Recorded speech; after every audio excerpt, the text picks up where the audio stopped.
Paz e bem, irmãos e irmãs, que Deus abençoe.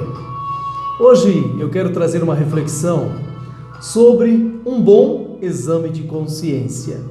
Mas para a gente fazer um bom exame de consciência, é preciso ter noção daquilo que é pecado, daquilo que transgride a lei de Deus, daquilo que ofende a Deus. E o catecismo vai nos ajudar a compreender melhor o que é o pecado, para a gente então fazer um bom exame de consciência, diante também de uma reflexão do nosso querido Papa Francisco.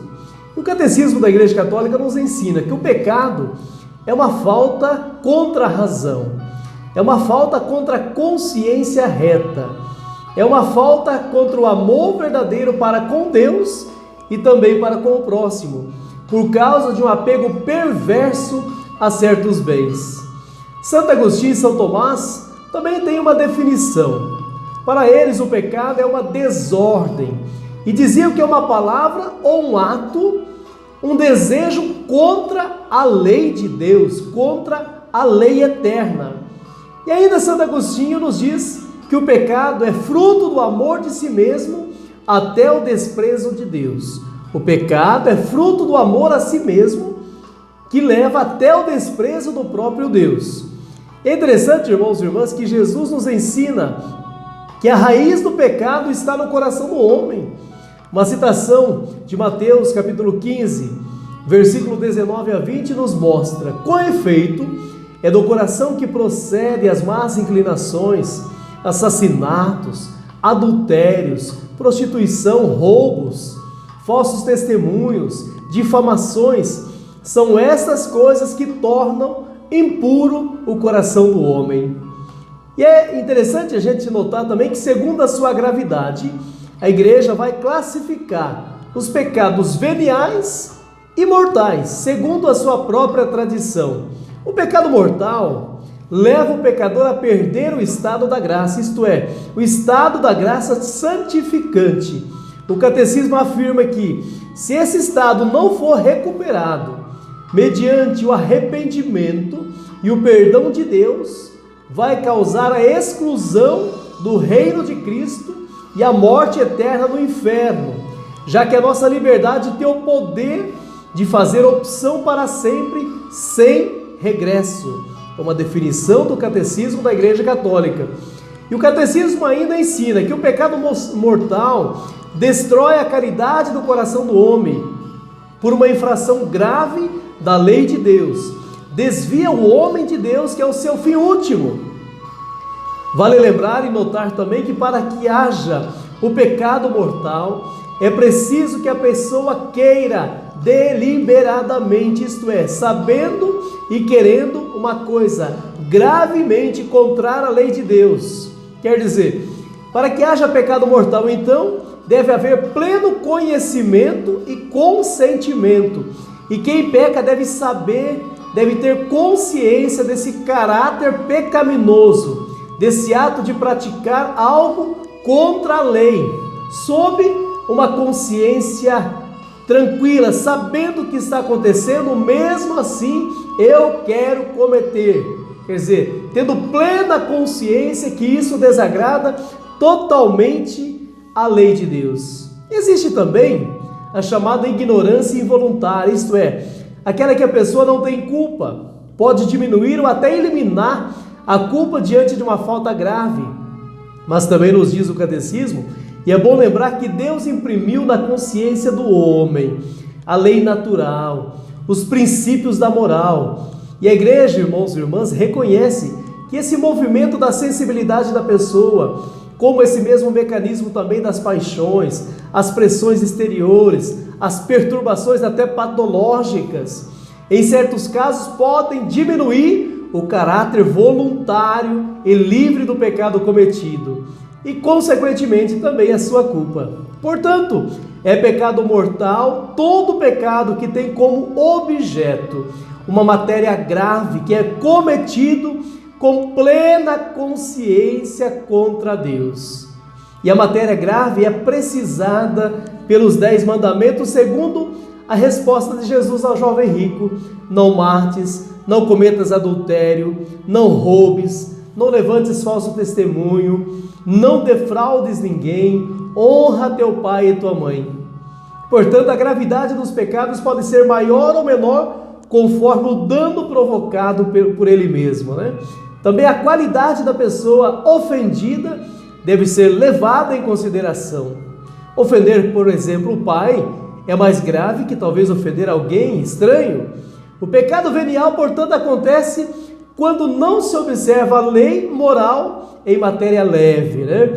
Ou então quando se desobedece a lei moral também em matéria grave.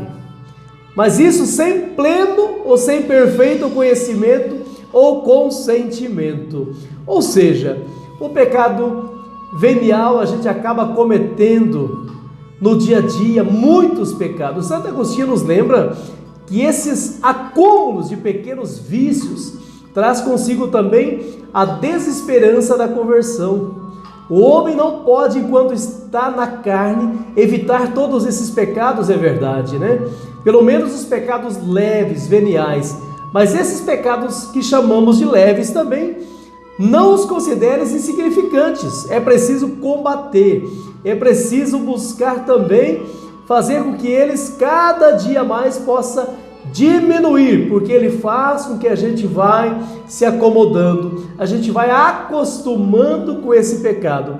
Portanto, filhos amados, é interessante que a gente compreenda de fato que nós temos uma tendência ao pecado, nós temos uma tendência ao erro, temos uma tendência à desobediência. Portanto, para que haja de fato um exame de consciência, precisa uma decisão para a conversão, um caminho para a conversão. E é Jesus que nos convida à conversão, na verdade. Este apelo é parte essencial do anúncio do reino de Deus. Cumpriu-se o tempo e o reino de Deus está próximo. E Marcos capítulo 1, versículo 15 vai nos dizer: arrependei-vos e crede no Evangelho. Arrependei-vos e crede no Evangelho.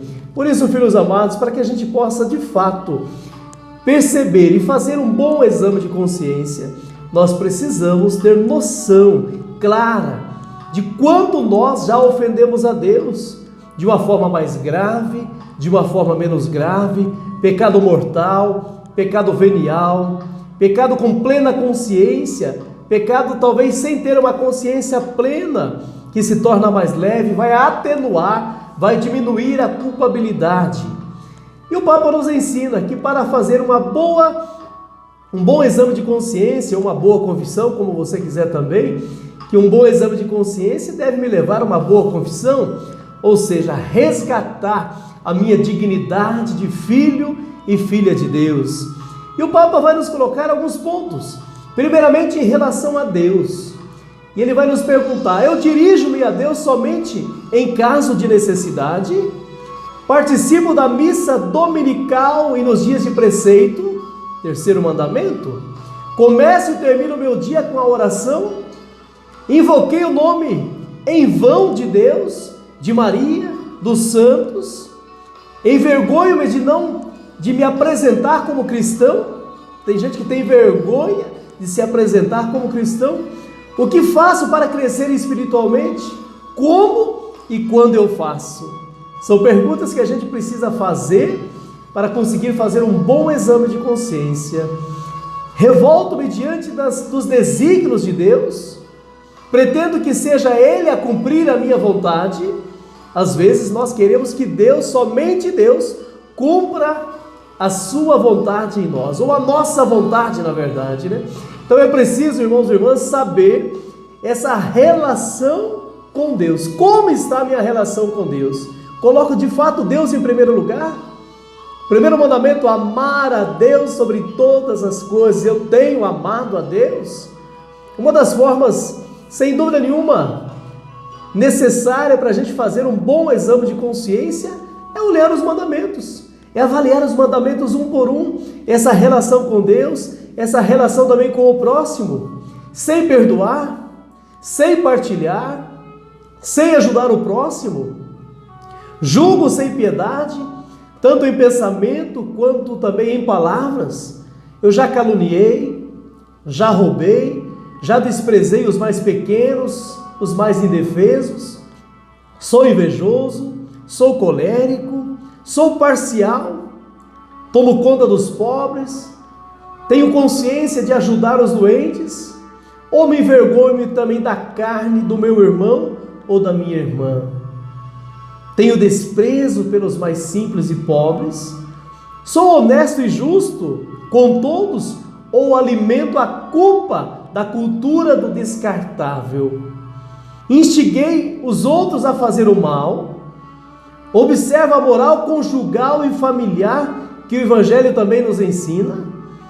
Como vivo as responsabilidades educativas para com os filhos? Honro e respeito os meus pais? Rejeitei a vida após a concepção? Desperdicei o dom da vida? Ajudei a fazê-lo? Respeito o ambiente em que vivo? Olha que interessante. Um exame de consciência, primeiramente em relação a Deus, segundo em relação ao próximo e por último, em relação a nós mesmos, a mim mesmo. Sou um pouco mundano? Sou mundano? Gosto das coisas do mundo? Gosto do pecado? Exagero em comer? Exagero em beber? Fumar? Exagero em divertimentos? Preocupo-me em excesso com a saúde física? Preocupo em excesso com os meus bens? Como tenho usado o meu tempo? Sou preguiçoso? Procuro ser ouvido? Amo e cultivo a pureza de coração? Tenho pensamentos bons? Tenho boas ações? Ou nutro vinganças? Tenho alimentado rancores? Sou manso? Sou humilde de coração? Sou construtor da paz? Tenho perdoado aos meus irmãos? Tenho amado os meus irmãos? Tenho sido um dom para o meu irmão? Tenho sido luz para o meu irmão? Filhos e filhas, diante dessas muitas perguntas que o Papa nos coloca, é preciso que a gente tenha essa consciência reta daquilo que é pecado, para que eu tenha consciência também e que esse exame de consciência, a minha relação com Deus, a minha relação com o próximo e a minha relação comigo mesmo. Mas para que a gente tenha essa certeza no coração, é preciso admitir que nós erramos também. É preciso ter uma decisão, dizer: eu errei, eu quero fazer um exame de consciência, eu quero mudar, eu quero me converter. E Romanos capítulo 7, versículo de 15 a 20, nos traz uma palavra também de Paulo muito forte, que às vezes nós erramos e pecamos até sem querer. A palavra de Deus vai nos dizer: não consigo entender nem mesmo o que faço, pois não faço aquilo que quero, mas aquilo que mais detesto. Ora, se eu faço o que eu não quero, reconheço que a lei é boa. Portanto, não sou eu que faço, mas é o pecado que mora em mim. Sei que o bem não mora em mim, isto é, os meus instintos egoístas. O querer o bem está em mim, mas não sou capaz de fazê-lo. Não faço o bem que quero, e sim o mal que eu não quero. Ora, se faço aquilo que eu não quero, não sou eu que faço, mas é o pecado que mora em mim. Filhos amados, irmãos e irmãs, nós sabemos, a nossa natureza, muitas vezes ela tem a tendência ao pecado. E Paulo vai nos dizer: às vezes não faço o bem que eu quero, mas o mal que eu não quero. Portanto, hoje, nesse tempo em que vivemos, um tempo de conversão, um tempo de mudança, um tempo de transformação, que nós possamos fazer um bom exame de consciência na minha relação com Deus, na minha relação com o próximo e na minha relação comigo mesmo, sempre iluminado pela luz da palavra de Deus, que nós possamos tomar uma decisão por aquilo que é de Deus, que eu possa cada dia mais viver o chamado de Deus, que é um chamado à santidade. Irmãos e irmãs, que Deus te abençoe. Quero lembrar também que esse tempo é o tempo da graça. É um kairós de Deus. É o tempo que nós estamos vivendo, na verdade. Tempo de quaresma. Tempo de experimentar a misericórdia de Deus, que é derramado copiosamente sobre cada um de nós. Portanto, que o Senhor te ilumine, que o Senhor te proteja. Mostre a sua graça na sua vida e tenha de ti misericórdia. Que Deus te abençoe, em nome do Pai, do Filho e do Espírito Santo. Amém. Paz e bem, que Deus abençoe.